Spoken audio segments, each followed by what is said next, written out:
Ok, ok. Petite vidéo à chaud, parce que là il se passe des trucs. J'ai pas fait de vidéo depuis longtemps. La base, vous savez. Ok, aujourd'hui, Rainbow Charts, Money, Federal Reserve, USD, BTC, yeah. Donc en gros, qu'est-ce qui se passe? Euh, Aujourd'hui, la vidéo va partir un peu dans tous les sens, mais on va parler surtout du thème des prédictions. Je pense que je ferai plusieurs vidéos sur le thème. Attendez, je vais mettre ça là. Comme ça, moi, quand je me regarde dans le retour, on dirait que je regarde la caméra comme si j'étais un vrai YouTuber. Vous voyez? Oh! Putain, je regarde dans les yeux, c'est trop intense pour moi là. Non, non, on peut pas faire ça. Euh, Mais du coup, en gros, les prédictions. Euh, Moi, je pense le moyen de tirer le plus profit de ce bull run, et surtout quand on fonctionne sur des événements comme ça et des échelles de temps, où en gros on trade. En ce moment, bon, moi je suis pas un trader, si vous regardez mes autres vidéos, vous le savez. Mais on trade en gros, on va dire des événements. Là, on est en train de trader le halving, enfin les conséquences du halving. On est en train de trader un bull run. Donc on ne trade pas comme ça sans qu'il se passe rien. Donc, moi, je pars du principe que quand on traite des gros événements comme ça, faut partir en gros sur le fait de faire des théories. Donc, pour simplifier ça, bah, parce que déjà de base c'est assez simple, c'est esquisser des prédictions selon des situations. Donc, qu'est-ce que ça veut dire? C'est-à-dire, par exemple, pour TradingView, on s'inscrit pas parce qu'on n'est pas un trader rentable MDR. Non, c'est pas vrai en plus. Mais bon, on s'inscrit pas quand même. Euh, En gros, on va faire des prédictions, hop, sur, sur comment est-ce que le cours peut partir, où est-ce que le cours peut aller, et on va voir si ça s'infirme ou si ça se confirme. Par exemple, ce que font souvent les youtubeurs que je vois, c'est qu'en gros, ils vous font trois scénarios. Ils vous font un scénario à la baisse, un scénario où ça stagne et un scénario où ça monte. Euh, Bah, dans tous les cas, c'est parfait parce qu'il peut pas se passer grand chose et je sais pas, gérer TradingView MDR. Ok. Donc bon, là, vous allez me dire, ouais, mais Vadim, ça ne nous avance pas beaucoup. Soit le cours il monte, il descend, ou il reste stable. Bah ouais, effectivement, ça ne nous aide pas beaucoup. En gros, ce qu'il faut faire, c'est se baser si on articule sur des événements, donc des choses qui vont se passer, des choses qui vont se passer, des choses qui vont pas se passer, euh, etc. Et faire en fonction. Donc par exemple, Trump, il est investi en janvier, donc il sera investi à ce moment-là. Il se laisse 90 jours, de ce que j'ai compris, pour traiter la question de faire la Federal Bitcoin Reserve. Donc ça fait jusqu'à, on va dire là à peu près. Voilà. Donc à cette période-là, normalement, on va avoir la Federal Reserve de Bitcoin, ça part en couille. Mais on va voir. Donc en gros, ça, soit ça se fait accepter, voilà, j'avais pas dit tout à l'heure, soit ça se fait accepter, soit ça se fait pas accepter. Et bah, le prix va soit partir à la hausse si c'est accepté, soit si c'est pas accepté, ça partira à la baisse, puisqu'il va y avoir du FUD. Les gens vont dire ouais, Bitcoin c'est fini, Bitcoin il est mort, nanana, comme d'habitude. Voilà. Donc déjà, bon là, on sait que ça va pas rester stable le cours. Mais en gros, ce que je voulais dire, c'est ça. Ça fait combien de temps qu'on tourne? Je sais pas.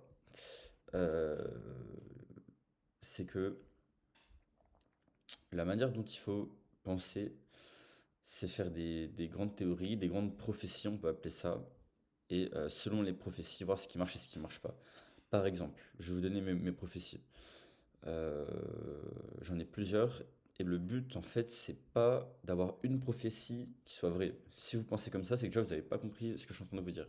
Il faut en avoir plusieurs de prêtes et voir celle qui va s'avérer coller le plus à la réalité et la suivre. Donc, par exemple, moi, je pense, euh, je pense qu'on va avoir une grosse crise qui arrive, on va dire, hop, ça je vais le mettre là. d'ici, dans cette période-là, d'ici 2029-2030 à peu près, pour la fin de la décennie. Mais en attendant, qu'est-ce qui peut se passer? Soit, en gros, on fait un super cycle au niveau des crypto-monnaies. Donc, on peut l'appeler la prophétie du super cycle. Et en gros, bon, il y a plusieurs prophéties du super cycle. Moi, la manière dont je le vois et dont je visualise le plus, comment est-ce que ça pourrait se passer, c'est qu'on vient en fait. Là, j'adore faire que ça, on dirait vraiment un youtubeur crypto. Et on vient en fait sur le graphique faire des petits traits qui veulent rien dire, hop, et là, hop, ça repart à la hausse. Non, c'est pas vrai. Mais en gros, on vient. Merde, tac, tac. Là, je vais enlever tous mes traits de Google parce qu'ils veulent rien dire. Mais en gros, sur cette période, on vient intégrer les crypto-monnaies dans la finance, dans l'économie, etc. Et c'est quelque chose qui est là pour rester. Et en gros, là, si vous voulez, c'était les balbutiements. Ce serait un peu la théorie, on va dire, de la bulle Internet. Je ne sais pas si vous voyez un peu à quoi ça correspond. Si vous ne voyez pas, vous allez voir sur Google, c'est normal. Faites comme tout le monde. Mais en gros, on fait un peu une bulle Internet, c'est-à-dire que là, c'était les balbutiements de la technologie. Hop, et là, c'est accepté. Bah, les US, ils font de Federal Reserve de Bitcoin, donc ils font de réserve stratégique de Bitcoin, pardon, c'est ça le nom. Ensuite, bah, si les US ils le font, la Chine ils le font, la Russie elle le fait, l'Europe ils s'y mettent, tous les pays, le Brésil, la Thaïlande, tout ce que vous voulez, ils font des réserves de Bitcoin. Et là, bah, c'est magnifique. Bitcoin, il va à 500 000, 600 000. C'est la fête, on est tous riches. Ça va être quelque chose qui peut se passer. Moi, personnellement, je mets pas tout mon argent sur cette théorie. Je pense pas que ça va se passer aussi simplement que ça, même si ce serait cool. Mais je pense que ça, c'est un peu trop simple et ça fait gagner tout le monde dans le marché. Il peut pas y avoir que des gagnants, c'est pas possible. Donc moi, donc voilà, déjà ça je vous ai exposé la première prophétie. Ensuite, seconde prophétie. Simplement, il y a quelque chose moi que je retiens toujours dans les cryptos, c'est qu'il n'y a pas tout le monde qui peut gagner. C'est un marché où il n'y a pas tout le monde qui va ressortir gagnant. C'est un marché à somme nulle. Enfin, c'est comme les jeux à somme nulle, pardon. Quand vous jouez au poker, tout l'argent que vous prenez sur la table, bah, c'est l'argent des autres joueurs. Il n'y a pas de l'argent magique qui apparaît ou je sais pas quoi. Là, c'est pareil, tout l'argent que des personnes vont sortir du marché, ils vont le prendre à d'autres personnes. Et qui va gagner le plus, c'est le plus fort. Parce que bah, ils sont plus forts, ils peuvent manipuler le marché, ils ont plus de moyens, ils ont plus d'infos, ils ont plus de tout. Donc c'est les plus forts qui vont gagner. Et comment est-ce que les plus forts ils vont gagner? Du coup, c'est en faisant perdre tout le monde. Et pour ça, il y a plusieurs moyens. Moi, par exemple, une prophétie qui me parle vraiment en ce moment, c'est, bon, déjà on va partir du fait établi que si vous regardez un petit peu les prédictions du Bitcoin, toutes les grosses boîtes qui font des prédictions, grosso modo, elles vous prédisent un Bitcoin entre, on va dire, 150 000 pour les plus réservés, pour les plus conservateurs, pardon, je ne sais pas parler français, hop, donc je ne sais pas faire un trait droit non plus, MDR, on va dire 150 000. Et pour les plus foufous un petit peu, mais parmi les banques, etc., parmi vraiment les gros, gros, gros acteurs, on va dire, les prédictions, elles vont jusqu'à 220 000, grosso modo. Et la majorité, elle se trouve entre 180 et 200 000 dans cette zone-là.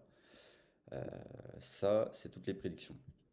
Moi, j'ai l'impression qu'on nous prépare psychologiquement à aller dans cette zone.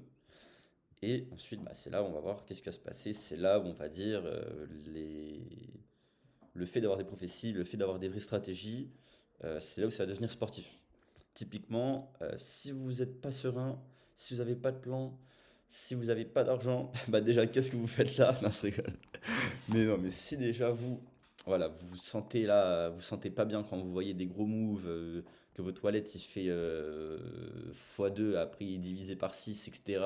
En un mois, moi je vous conseille pas parce que déjà je ne donne pas de conseils en investissement, mais je pense que ça pourrait être une bonne idée d'exit dans cette zone.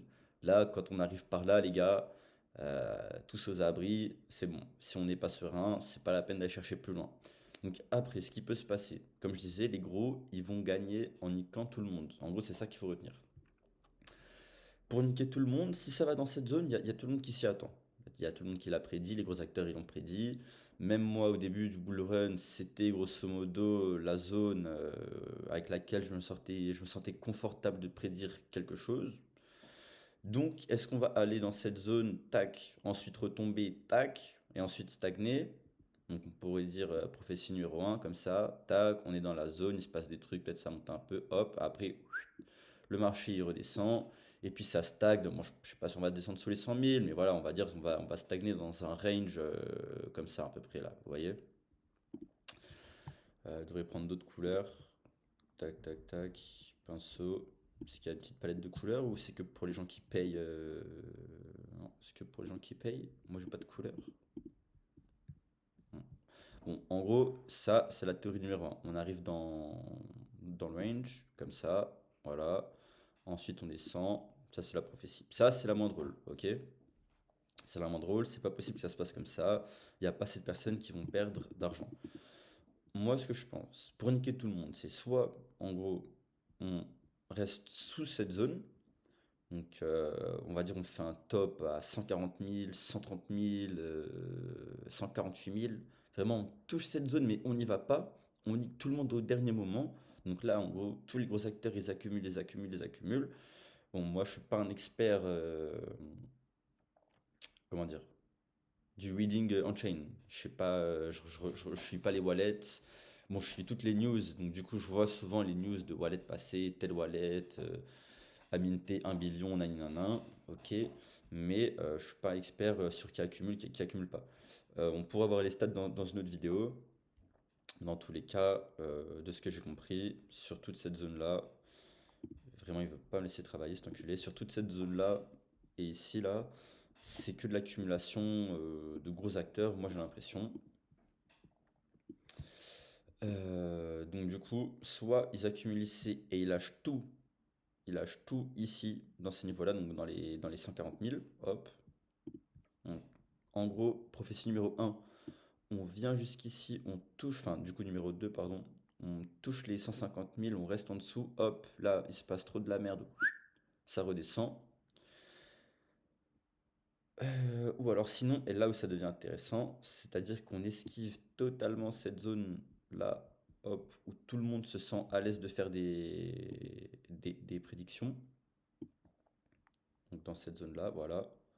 Ça pour moi, c'est la boîte, enfin ouais, on va dire ça, c'est la boîte où le prix ne peut pas s'arrêter. Parce que là, il y a trop de gens qui vont gagner, ça va pas aller. Donc soit on reste en dessous, ou soit, et là ça devient intéressant, on part au-dessus. Bon là, les échelles de temps, elles sont pas bonnes, hein, on va pas partir dessus en avril, enfin moi c'est peut-être pas ce que je pense. Mais en gros, on part au-dessus et on a du coup un Bitcoin qui va toucher des records complètement fous, des 350, 340, 320 000, etc. Ou même ça peut être 280, hein, je veux dire, ce serait déjà assez fou. Mais pour moi, ça fait sens. Parce que du coup, on monte au-dessus de la boîte. Donc soit on est en dessous, soit on est au-dessus. Tac. Comment est-ce que je pourrais faire ça? Mais en gros, là du coup, vous dites, mais Vadim, pourquoi il y a tout le monde qui perd si on va au-dessus? Ça fait pas sens. Là, je suis en train de vous expliquer que le Bitcoin il va aller à 300 000 et que tout le marché va se faire niquer. Là, vous devez vous dire, frérot, si ça va à 300 000, on est juste tous riches. Donc du coup, on n'est pas niqué.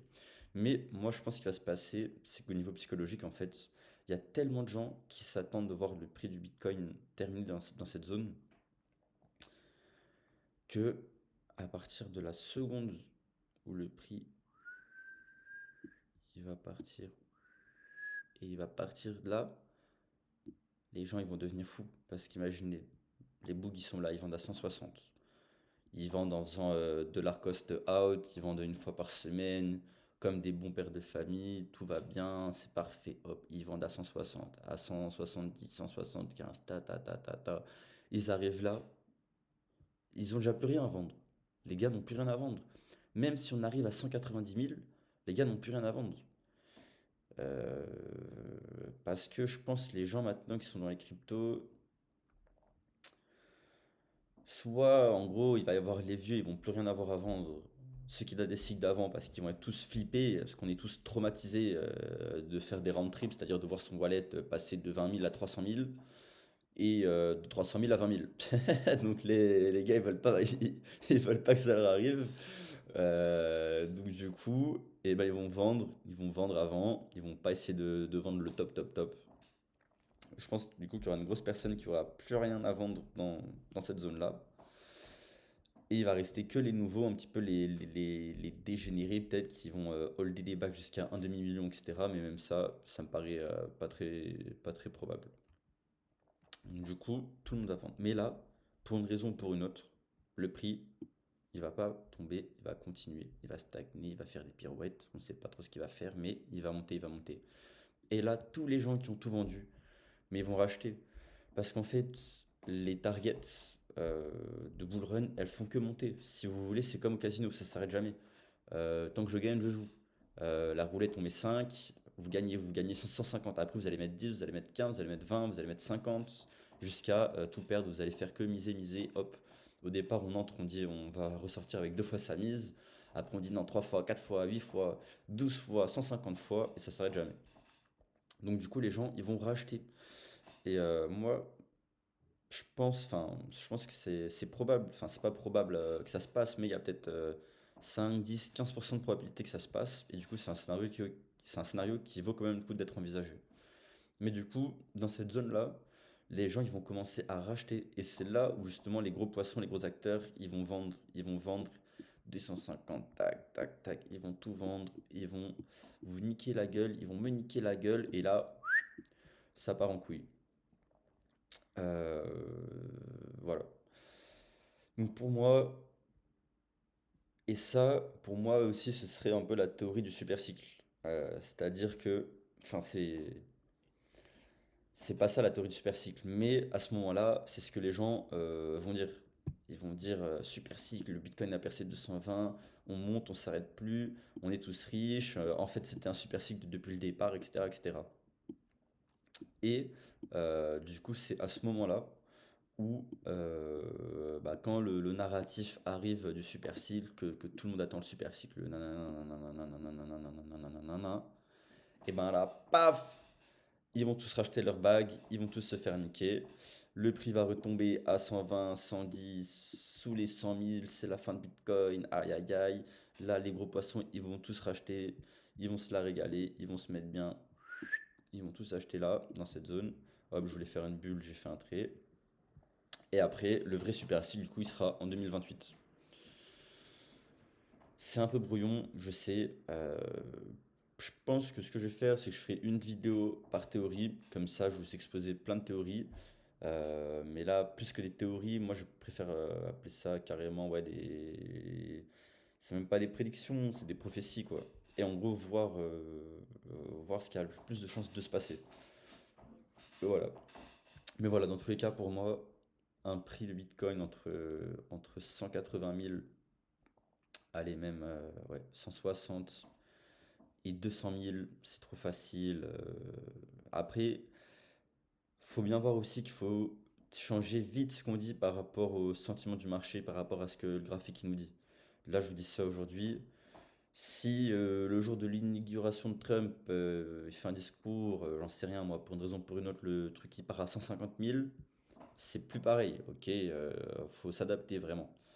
Donc voilà. Mais en tout cas, moi je pense qu'il pourrait se passer de ces manières-là. Soit le prix reste en dessous, ou soit le prix il part au-dessus. Moi j'ai plus abordé le fait que le prix parte au-dessus parce que bon, c'est quand même plus intéressant pour tout le monde et c'est là où il y aura vraiment des opportunités de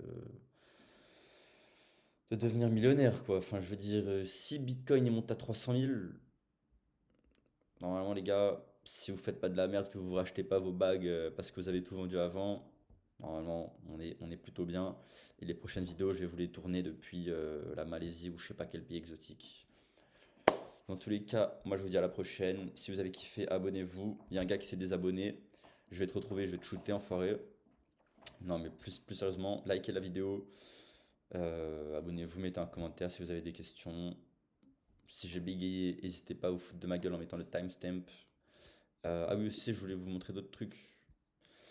Bon, là, c'était déjà assez, je pense, fouillu et dense en info. Mais il y a la supply of money qui fait que monter. Donc, on avait fait un top en 2022, puisqu'il y avait le Covid. Donc, en gros, bah, ça, c'est les stocks d'argent qui font que monter, qui sont imprimés. Donc, du coup, là, ouais, on avait fait un top. Après, on est redescendu. Et là, on est en train de remonter. Jusqu'où est-ce qu'on va monter? C'est la crise. Il y a plein de boîtes qui font que couler. Les banques, elles se rachètent entre elles. Je pense qu'ils vont imprimer plein d'argent. Euh, Est-ce qu'on peut faire remonter la courbe sur plus longtemps? Parce que c'est tellement drôle. Donc voilà, vous voyez, la courbe qui monte jusqu'à l'infini. Donc où est-ce qu'elle va s'arrêter? On ne sait pas. Mais en tout cas, voilà, ça, c'était le Covid. Donc si on a encore une grosse crise qui arrive, puisque là elle est en train de se profiler, ou qu'ils essayent de l'esquiver ou quoi, qu'ils impriment plus d'argent pour essayer de s'en sortir, de gagner un peu de temps, bon bah ça va aller dans notre sens, puisqu'il y aura plus d'argent qui va rentrer sur le marché. Et ensuite la Rainbow Chart, celle-là si vous la connaissez pas, c'est une de mes préférées avec le stock to flow. Donc bon, vous voyez en général à chaque fois on est dans les zones orange, foncé plus ou moins, quand c'est le moment de vendre, quand c'est les tops. Là, on est encore dans le vert. Si on se met voilà, sur 2025, ça veut dire que le prix, il devrait arriver, grosso modo, dans les 300 000. Donc là, je sais que ça paraît fou comme ça, même moi, j'ai du mal à y croire. Mais pourtant, il faut l'envisager. Euh, pour ça, je fais cette vidéo. Et vous voyez que c'est pas déconnant. Si on est sur un Bitcoin à 350 000, c'est pas déconnant. Et aussi, il y a le stock to flow. Hop, euh, qui a un excellent modèle que moi j'aime beaucoup suivre. C'est le premier modèle auquel je me suis intéressé quand j'étais dans la crypto-monnaie. Voilà, donc d'après le stock to flow, on devrait arriver à un demi-million, en gros 430 000 courant 2025, 2026, 400 000. Il l'a revu à la baisse, parce que le créateur du modèle, comment dire, il fait souvent enfin pas souvent, mais de temps en temps, il fait des updates, des ajustements où il ponctionne, je sais pas si c'est le bon mot, mais en gros, il ajuste son modèle, quoi, mathématique. Donc du coup, les courbes peuvent varier, mais grosso modo, ça reste la même échelle. Et là, du coup, on se retrouve aux alentours des 400 000. 400 000, je trouve, c'est vraiment, vraiment haut. Il y a aussi plein de gens qui suivent ce modèle-là, mine de rien. Ça, je sais que c'est un modèle qui est vraiment imprimé dans la tête des gens parce que c'était un des premiers. Il y a beaucoup de gens qui l'ont découvert en premier. Euh, c'est un modèle qu'on a vu partout, qu'on a tous vu des dizaines de fois, des centaines de fois même pour les gars qui étaient là pendant les cycles précédents. Donc voilà, je pense pas qu'on va faire ce petit plaisir aux gens d'aller toucher le modèle, mais je pense qu'on sera pas très loin. Voilà, donc écoutez, sur ce, j'ai assez parlé. Bonne journée, abonnez-vous, et moi je vous dis salam.